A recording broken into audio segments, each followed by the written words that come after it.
Hello friends, कैसे हो? आप सभी का स्वागत है M2M क्लासेज में, इंडियन पॉलिटी की इस क्लास में।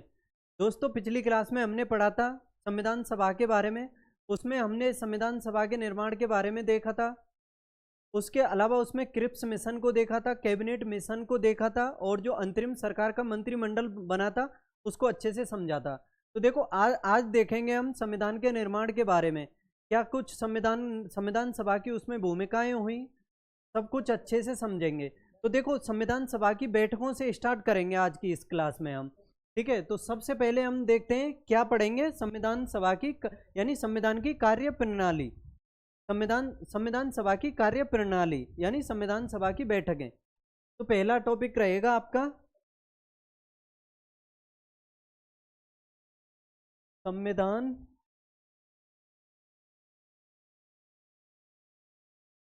सभा की बैठकें। ठीक है, ठीक है, याद रखना। देखो, संविधान सभा की जो पहली बैठक हुई थी, सभी को पता भी होगा इसके बारे में, 9 दिसंबर 1940 को हुई थी। और इसमें अस्थायी अध्यक्ष जो बने थे सच्चिदानंद सिन्हा बने थे। ठीक है, लिख देता हूं। देखो, इसकी पहली बैठक जो हुई थी ये 9 दिसंबर 1940 को हुई थी। और देखो, इसमें जो अध्यक्षता की गई थी वो अस्थायी अध्यक्ष बने थे सच्चिदानंद सिन्हा। ठीक है, याद रखना, सच्चिदानंद सिन्हा के द्वारा की गई थी, सच्चिदानंद सिन्हा के द्वारा। ठीक है, और देखो, ये जो सच्चिदानंद सिन्हा के द्वारा ये पहली बैठक की अध्यक्षता की गई थी और 9 दिसंबर 1940 को हुई थी। मुस्लिम लीग के द्वारा इसका बहिष्कार किया गया था। और इसमें जो सदस्यों ने भाग लिया था, मात्र 211 सदस्यों ने भाग लिया था। यानी मुस्लिम लीग ने इसका बहिष्कार किया था। लीग ने इसका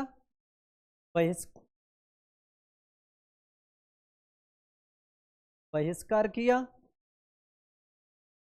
क्यों किया था? क्योंकि मुस्लिम लीग के द्वारा इसमें पाकिस्तान की मांग की गई थी, यानी पाकिस्तान की मांग कर दी थी इसने, पाकिस्तान की मांग। और इसमें 211 सदस्यों ने भाग लिया था इस बैठक में। ठीक है, अब ये पहली बैठक हो गई। इसके बाद फिर संविधान सभा की दूसरी बैठक हुई थी, जो हुई थी इसके ठीक 2 दिन बाद हुई थी। कब हुई थी? 11 दिसंबर। ठीक है, 11 दिसंबर 1940 को हुई थी ये दूसरी जो बैठक हुई थी। और देखो, इसमें स्थायी अध्यक्ष बने थे राजेंद्र प्रसाद बने थे, राजेंद्र प्रसाद। और पता होगा सभी को, ये राजेंद्र प्रसाद ही भारत के पहले राष्ट्रपति भी बने थे। ठीक है, और देखो, इसमें उपाध्यक्ष, 2 उपाध्यक्ष बने थे। एक थे इसमें, यानी उपाध्यक्ष लिख देता हूं, उपाध्यक्ष पहले थे इसमें HC मुखर्जी, यानी हरिश्चंद्र मुखर्जी, और दूसरे कौन थे इसमें? BN राव थे, BN राव। और याद रखना, ये BN राव ऐसे वैसे व्यक्ति नहीं थे, ये वैधानिक सलाहकार थे, वैधानिक सलाहकार।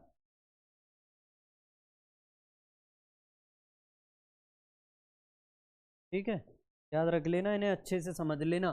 देखो, संविधान सभा की पहली बैठक 9 दिसंबर 1940 को, दूसरी बैठक 11 दिसंबर 1940 को। फिर इसकी आगे तीसरी बैठक हुई संविधान सभा की। तीसरी बैठक कब हुई? 13 दिसंबर, यानी 2-2 दिन का गैप है। पहली 9 दिसंबर को, दूसरी 11 दिसंबर को, तीसरी 13 दिसंबर को, यानी 13 दिसंबर को 1940 में हुई थी। ये संविधान सभा की हम बैठकें पढ़ रहे हैं, संविधान सभा बैठकें। ठीक है, ये तीसरी बैठक हुई 13 दिसंबर 1940 को। और इसमें जो अध्यक्षता की गई थी वो पंडित जवाहरलाल नेहरू ने की थी। पंडित जवाहरलाल नेहरू भारत के पहले प्रधानमंत्री बने थे, पता होगा सभी को। ठीक है, पंडित जवाहरलाल नेहरू,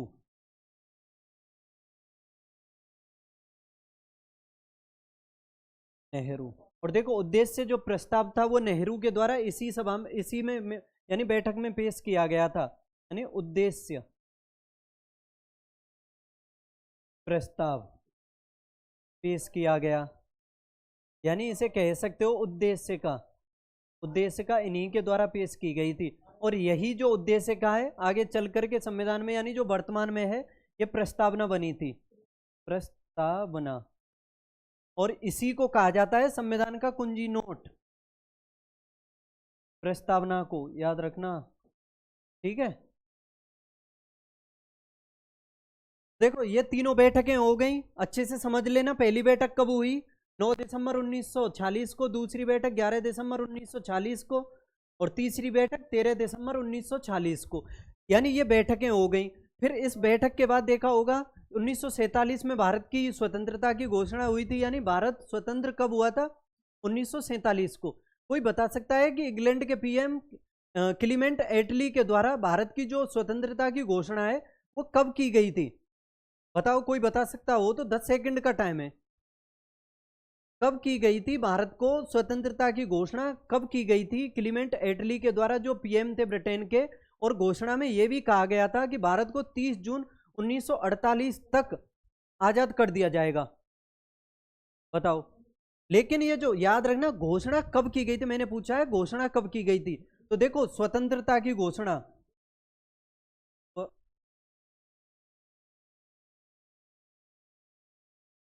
स्वतंत्रता की घोषणा ये हुई थी 20 फरवरी 1947 को। और किसने की थी? पीएम थे उस टाइम क्लीमेंट एटली। और इन्होंने ये कहा था कि भारत को जो है 30 जून 1948 तक आजाद कर दिया जाएगा। यानी समझ सकते हो 30 जून 1948 तक भारत को आजाद कर दिया जाएगा, या इससे पहले समझ सकते हो कुछ भी, ठीक है। ठीक है, एक चीज बताओ मुझे, ये तो हो गया 1948 तक पहुंच गए हम। भारत का जो अंतिम वायसराय जो बनकर के आया था वो कौन आया था? तो देखो जो भारत का लास्ट यानी अंतिम जो वायसराय बनकर के आया था, अंग्रेजों की तरफ से बनकर के आया था, वो आया था माउंटबेटन। ठीक है, माउंटबेटन। ये कब आया था? मार्च में आया था। ये महीना भी पूछा जा सकता है, मार्च में 1947 में आया था। ये अंग्रेजों का ये अंतिम वायसराय था। ठीक है, और ये स्वतंत्र भारत का पहला गवर्नर जनरल भी बना था। ठीक है,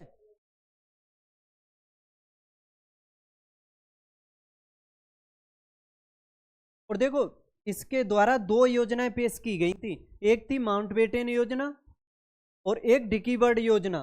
देखो माउंटबेटन योजना, माउंटबेटन योजना इसके तहत तो भारत पाक का विभाजन किया गया था। भारत पाक विभाजन।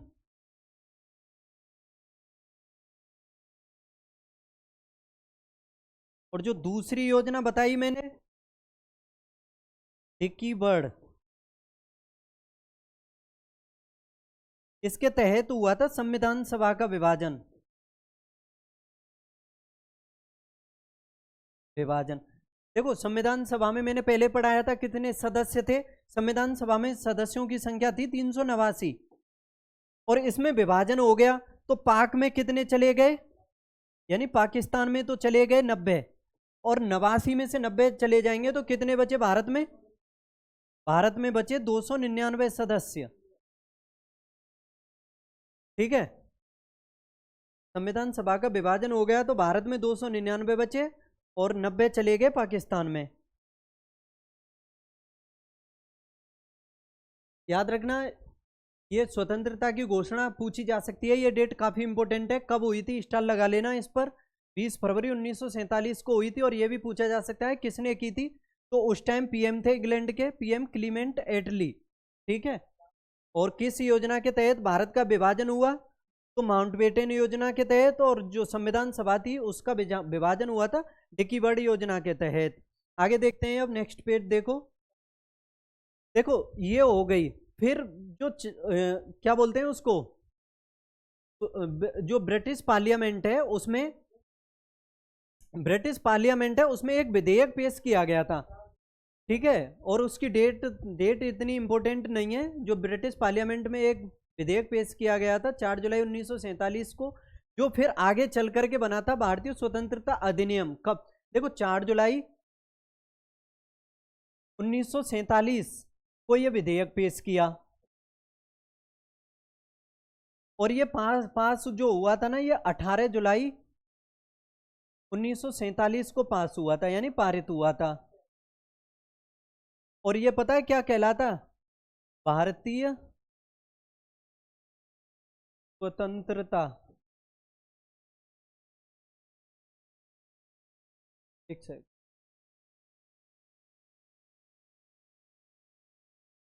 स्वतंत्रता अधिनियम कहलाया। ठीक है।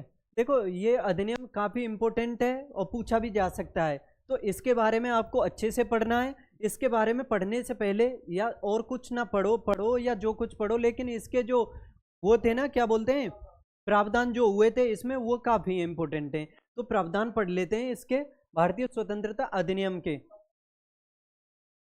एक सेकंड, इसके प्रावधान देख लो। इसका पहला प्रावधान क्या हुआ? देखो सबसे पहले इसमें यह प्रावधान किया गया था कि भारतीय स्वतंत्रता अधिनियम में कि जो 15 अगस्त 1947 है, उसके तहत दो देशों का गठन किया जाएगा, यानी एक भारत और एक पाकिस्तान, यानी भारत का विभाजन किया जाएगा। भारत का विभाजन, भारत का इतना समझ लो, दो देश,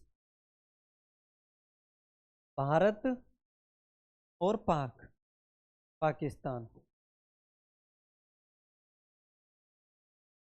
ठीक है, ये किया गया इसमें। दूसरा प्रावधान इसमें यह था कि दोनों देशों के लिए वहां के गवर्नर जनरल और प्रधानमंत्री होंगे। ठीक है, क्या था इसमें दूसरा प्रावधान? कि दोनों देशों के गवर्नर जनरल होंगे, गवर्नर जनरल,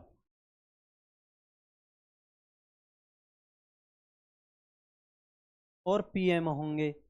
कोई बता सकता है कि भारत का और पाकिस्तान का गवर्नर जनरल कौन था? तो देखो पाक का जो गवर्नर जनरल था, पाक का गवर्नर जनरल था मोहम्मद अली जिन्ना, मोहम्मद अली जिन्ना। याद रखना, भारतीय विभाजन के लिए यही सबसे अधिक जिम्मेदार था। भारतीय विभाजन में महत्वपूर्ण भूमिका इसी की थी। अगर ये नहीं होता तो मैं कह रहा हूं आपसे, भारत का विभाजन नहीं होता। ठीक है, और इसका पीएम कौन था? लियाकत अली खां।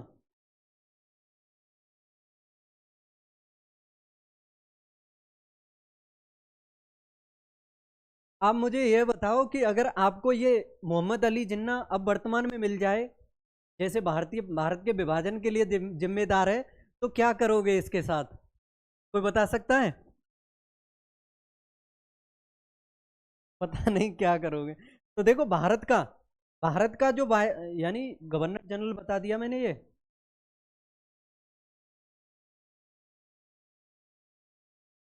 देखो भारत का जो गवर्नर जनरल था,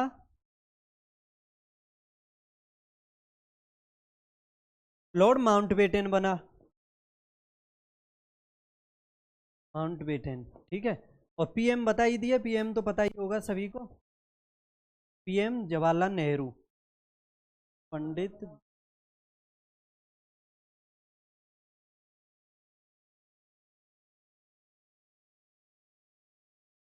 चलो इतना, पीटी नेहरू, जवाहरलाल नेहरू। ठीक है,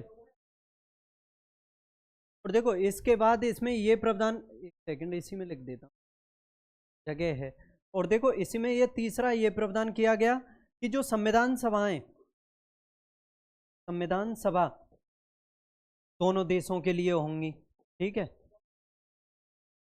और देखो महत्वपूर्ण पॉइंट इसमें यह था कि जब तक दोनों देशों का संविधान जो है वो बन करके तैयार नहीं हो जाता है, यानी दोनों देशों के लिए संविधानों का निर्माण नहीं होगा, तब तक जो भारत शासन अधिनियम 1935 है, उसी के तहत शासन व्यवस्था चलाई जाएगी। ठीक है, जब तक संविधान का निर्माण नहीं होगा, संविधान निर्माण तक 1935 भारत शासन अधिनियम, ठीक सही, भारत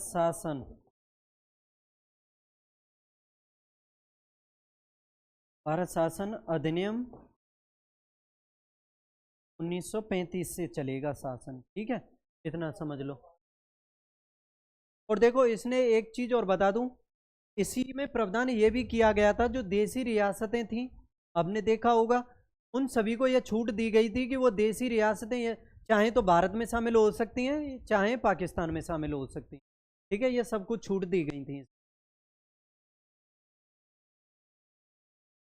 ठीक है। और कुछ याद आ रही हो तो एक दो प्रावधान आप भी बता देना कमेंट बॉक्स में। हाँ, एक चीज एक और देख लो इसमें प्रावधान, कि जो दोनों राष्ट्र थे ना, उसमें यह प्रावधान भी किया गया था कि जो राष्ट्रमंडल के सदस्य जैसे बनते हैं, तो उसकी सदस्यता से अलग होने का अधिकार भी दोनों देशों को दे दिया गया था इसमें, चाहे तो वो उसमें बने रह सकते हैं या फिर अलग भी हो सकते हैं, ये अधिकार भी दे दिया था।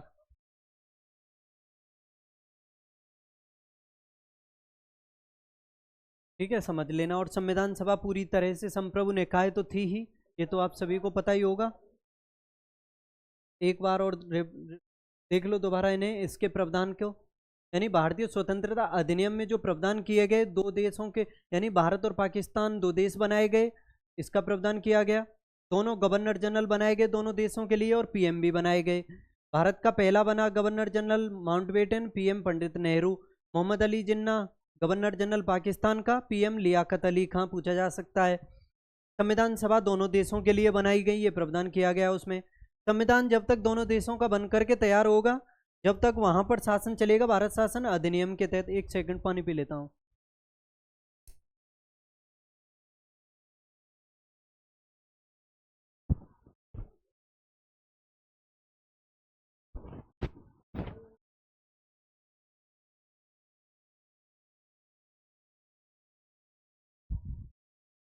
ठीक है,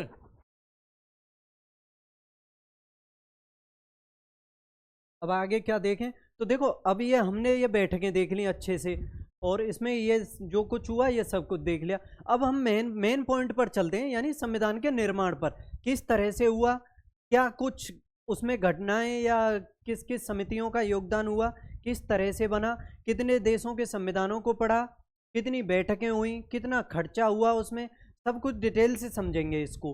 ठीक है, तो क्या डालते हैं हम, सबसे पहले डालते हैं इसमें संविधान का निर्माण।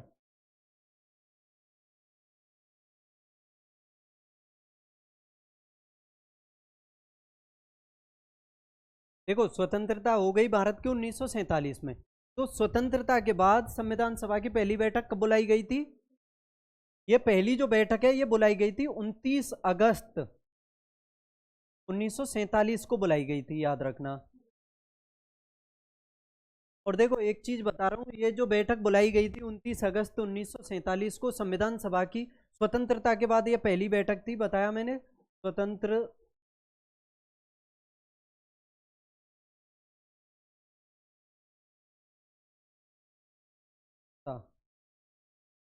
के बाद पहली बैठक। और याद रखना इस बैठक के बारे में महत्वपूर्ण पॉइंट बता रहा हूं, कि इसी बैठक के तहत जो प्रारूप समिति थी ना, प्रारूप समिति, इसका गठन किया गया था।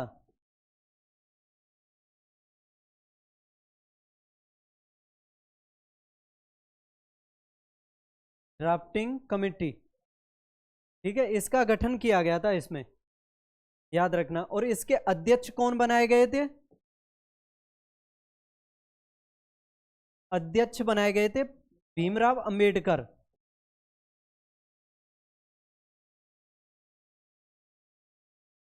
और देखो एक चीज याद रख लेना, ये जो प्रारूप समिति बनाई गई थी, इसी को कार्य सौंपा गया था संविधान का प्रारूप बनाने का, और इसको टाइम भी दिया गया था कितना, 8 महीने का।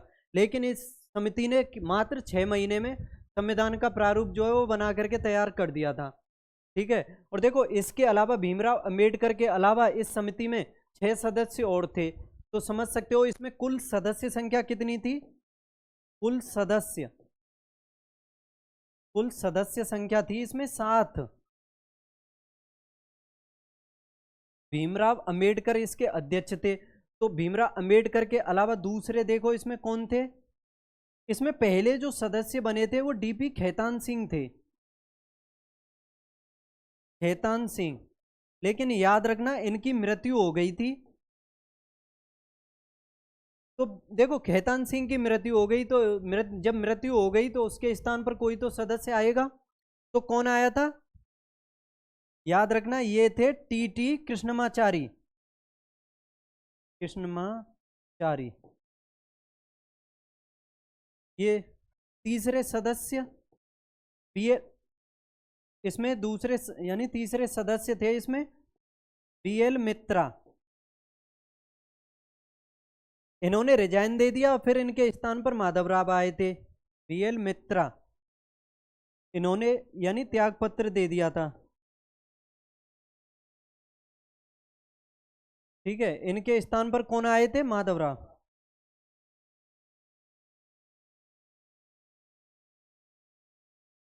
चौथे सदस्य थे इसमें केएम मुंशी।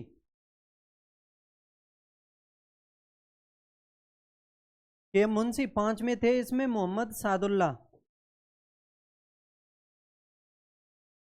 मोहम्मद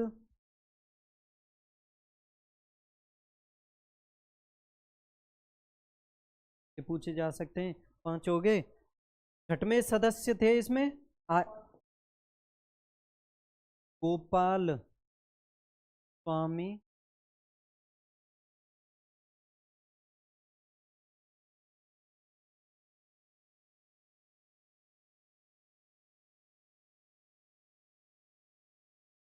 और कृष्ण स्वामी अय्यर इसके 7वें सदस्य थे। कृष्ण स्वामी अय्यर। देखो अभी इसमें काफी ये मत समझना कि आज की क्लास थोड़ी लंबी होगी, लेकिन मैं महत्वपूर्ण पॉइंट आगे देखो इसमें क्या क्या पढ़ाने वाला हूँ। काफी निचोड़ पढ़ाऊंगा मैं इसमें, यानी संविधान के निर्माण से संबंधित सब कुछ डिटेल से पढ़ाऊंगा। ठीक है, ये प्रारूप समिति देख ली, इसकी अध्यक्षता की गई भीमराव अंबेडकर के द्वारा। इसके अलावा इसमें डीपी खेतान सिंह थे, जिनकी मृत्यु हो गई तो उनके स्थान पर टीटी कृष्णमाचारी इसके सदस्य बने। बीएल मित्रा ने इसमें रिजाइन दे दिया था तो इनके स्थान पर माधवराव बने। केएम मुंशी थे इसमें, मोहम्मद सादुल्ला, गोपाल स्वामी अयंगर और कृष्ण स्वामी अय्यर। ठीक है, इसी समिति के द्वारा संविधान का प्रारूप तैयार किया गया था। आगे देखते हैं। अब देखो मैं ये तो प्रारूप समिति बता दी मैंने आप सभी को।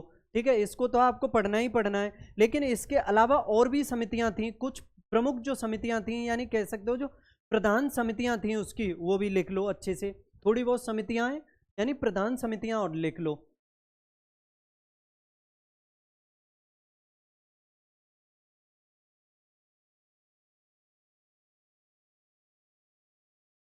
देखो प्रारूप समिति मैंने बता दी, चलो लिख लो इसमें। प्रारूप समिति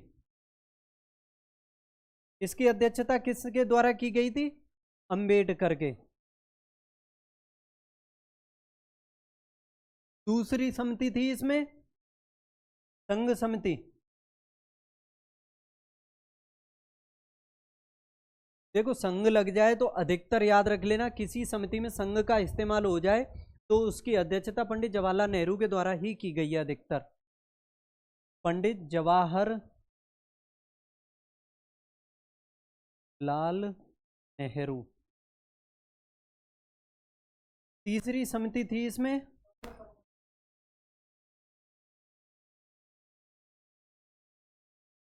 संघ संविधान समिति। देखो संघ लगा इसमें, इसकी भी अध्यक्षता पंडित जवाहरलाल नेहरू ने की। चौथी थी इसमें प्रांतीय संविधान समिति। इसकी सरदार वल्लभ भाई पटेल के द्वारा की गई थी। सरदार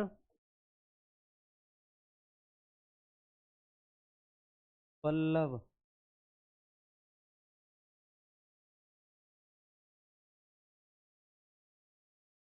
भाई पटेल।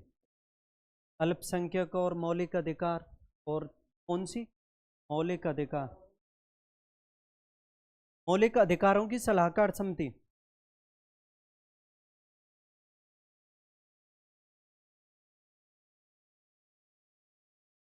और अल्पसंख्यकों की भी अध्यक्षता की थी, अल्पसंख्यकों की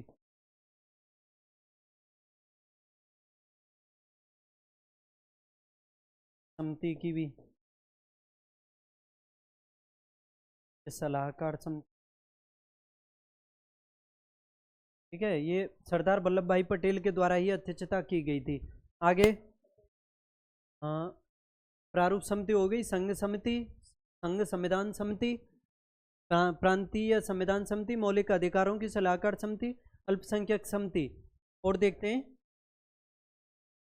4 5 5 सातवीं समिति। देखो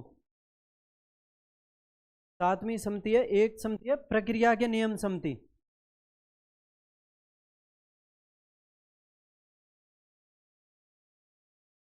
नियम समिति, देखो ये प्रक्रिया के जो नियम समिति है ये भी काफी फेमस है, और ये भारत के पहले राष्ट्रपति के द्वारा, जो भारत के पहले राष्ट्रपति बने उनके द्वारा अध्यक्षता की गई थी इसमें, यानी राजेंद्र प्रसाद। ये देखो प्रांतीय संविधान समिति सरदार वल्लभ भाई पटेल, ये मत समझ लेना कि प्रांतीय बता दिया मैंने, तो राज्य समिति भी बनी थी एक, राज्य समिति। इसकी जवाहरलाल नेहरू ने की थी, जवाहरलाल नेहरू। एक समिति थी झंडा समिति,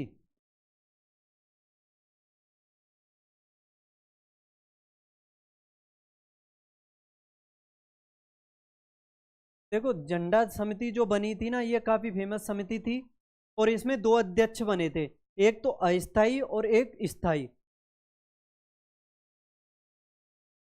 अस्थाई और स्थाई, स्थाई कौन था इसमें बताओ? स्थाई, स्थाई सदस्य, देखो इसमें स्थाई थे जेबी कृपलानी, कृपलानी, और इसमें अस्थाई थे राजेंद्र प्रसाद। दिख रहा है ना, राजेंद्र प्रसाद। इसे ये वो मत समझ लेना जैसे संविधान सभा की पहली बैठक हुई थी उसमें अस्थाई सदस्य जो बने थे सच्चिदानंद सिन्हा, और स्थाई बने थे दूसरी बैठक में राजेंद्र प्रसाद। ये अलग समिति है, झंडा समिति है। झंडा समिति में अस्थाई अध्यक्ष बने राजेंद्र प्रसाद, और स्थाई अध्यक्ष बने थे जेबी कृपलानी। इसके अलावा 1-2 समिति और हैं। एक समिति और देखो, संचालन समिति। संचालन समिति काफी पूछी जाती है। इसकी अध्यक्षता की गई थी जीवी मावलंकर के द्वारा, जीवी मावलंकर, एक सेकंड, जीवी मावलंकर यानी गणेश वासुदेव मावलंकर। और कोई समिति आपको याद आ रही है? बताओ। एक गृह समिति, हाँ गृह समिति और थी, इसकी अध्यक्षता की गई थी पट्टाभी सीतारमैया के द्वारा। ठीक है, इन समितियों को याद कर लो, प्रधान समितियों में तो यही काफी है। देखो मैं अब संविधान के बारे में कुछ महत्वपूर्ण पॉइंट बताऊंगा मैं आपको, कि जैसे संविधान यानी संविधान सभा के बारे में अच्छे से समझना, कि देखो संविधान सभा के द्वारा संविधान निर्माण और जो आम जो कानून है उनका निर्माण तो किया ही गया था, यानी आम कानूनों को लागू करने का तो काम किया ही गया था। इसके अलावा और भी समझो संविधान सभा के द्वारा और क्या कार्य किया गया था। तो देखो एक सेकेंड।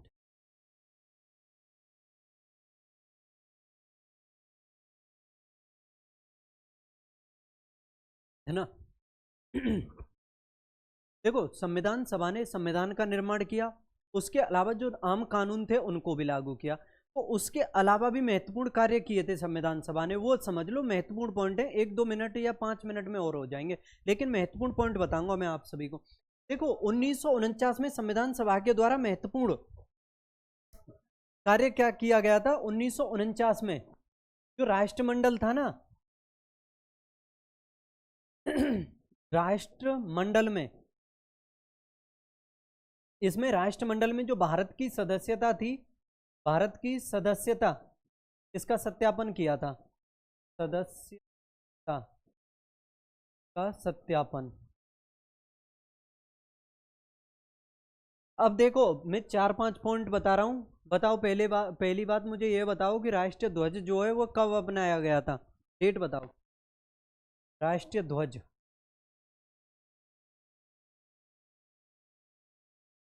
राष्ट्रीय ध्वज कब अपनाया।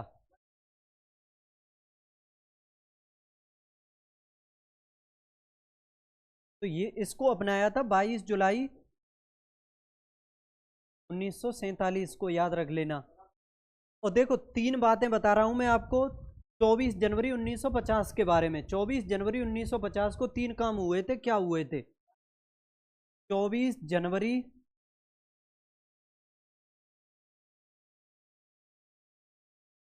1950 को 3 काम हुए थे, याद रखना।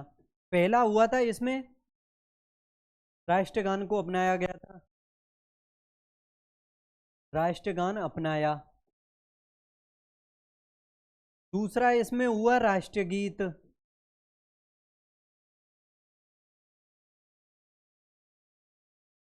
राष्ट्रगीत अपनाया। और तीसरा, भारत के पहले राष्ट्रपति राजेंद्र प्रसाद बने, राजेंद्र प्रसाद। और देखो, याद रखना, जब भारतीय संविधान का निर्माण हुआ, यानी जब निर्माण कंप्लीट हुआ, तो कम से कम या तकरीबन समझ सकते हो 60 देशों का संविधान पढ़ा था। जो संविधान बना रहे थे, जो लोग उसमें शामिल थे, तो सभी ने तकरीबन 60 देशों के संविधानों का अवलोकन किया था। यानी 60 देशों का संविधान, 60 देशों का संविधानों का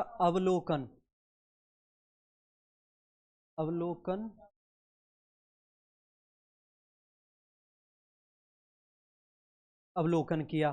ठीक है। और ये जो अवलोकन किए थे, इस पर, यानी इस संविधान के प्रारूप जो बन रहा था, तो इस पर तकरीबन 114 दिनों तक इस पर विचार किया था। देखो, ऐसा तो है नहीं कि बना करके, यानी किसी को ला करके छाप दो और छोड़ दो, उसको बन गया संविधान ले लो। नहीं, ऐसा नहीं। उस पर विचार भी तो होना चाहिए कि सही बना रहे हैं या गलत बना रहे हैं, क्या कमियां हैं, क्या खूबियां हैं, सब कुछ डिटेल से देखते हैं जब संविधान बनता है।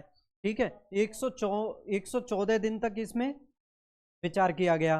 और इसमें संविधान में खर्चा भी पूछा जा सकता है, याद रखना। देखो, एग्जाम में आ जाए तो अच्छी बात है, पूछा जा सकता है।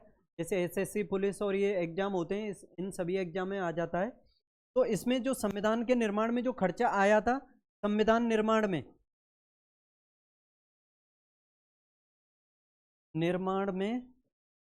खर्च तकरीबन 64 लाख रुपए का खर्चा आया था। और देखो, संविधान सभा की जो अंतिम बैठक है, कब हुई थी?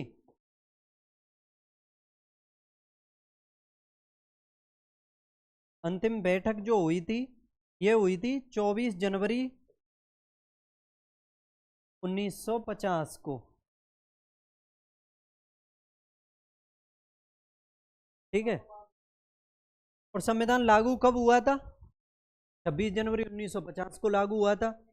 देखो, याद रखना, एक चीज बता रहा हूं मैं संविधान सभा के बारे में, कि इसने पहली संसद का कार्य किया था। कब से कब तक किया था? तो याद रखना, कब से कब तक? 1950 से लेकर के 1951-52 तक ये जो संविधान सभा है इसने संसद के रूप में कार्य किया था, यानी कह सकते हो स्वतंत्र भारत की ये पहली संसद यही बनी थी और इसी ने कार्य किया था। ठीक है, याद रखना।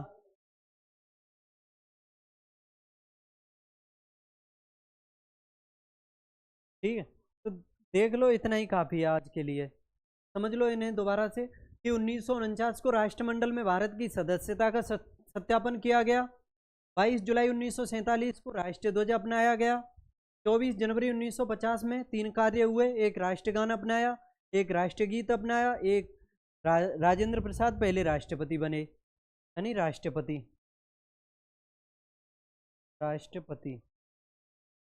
और सभा की अंतिम बैठक 24 जनवरी 1950 को हुई और 26 जनवरी 1950 को लागू हुआ था। और 60 देशों का संविधान पढ़ा, अवलोकन किया, यानी 114 देशों तक उस पर विचार किया और इसमें जो खर्चा आया था वो आया था तकरीबन 64 लाख रुपए का, याद रखना। ठीक है, तो दोस्तों बताओ मुझे आज की क्लास कैसी लगी। आप सभी को स्क्रीनशॉट ले सकते हो, क्योंकि आज का जो कंटेंट या कुछ भी कह सकते हो महत्वपूर्ण पॉइंट आपके सामने रहे हैं। नोट्स प्रॉपर बनाते चलना इसी तरह से। और कल की क्लास में देखो और भी जो महत्वपूर्ण पॉइंट हैं, जैसे संविधान में क्या कुछ, कहाँ से क्या कुछ लिया गया है, किस किस देशों के संविधानों को पढ़ने के बाद वहाँ से जो महत्वपूर्ण पॉइंट लगे उनको उठाया, अपने देश में रखा, अपने संविधान में, यानी कहाँ से स्रोत लिए गए वो सभी अच्छे से पढ़ेंगे। विदेशी स्रोतों के बारे में तो पढ़ते रहो, इसी तरह से नोट्स प्रॉपर बनाते रहो। कल मिलते हैं फिर कल की क्लास में, तब तक के लिए bye, have a nice day, bye.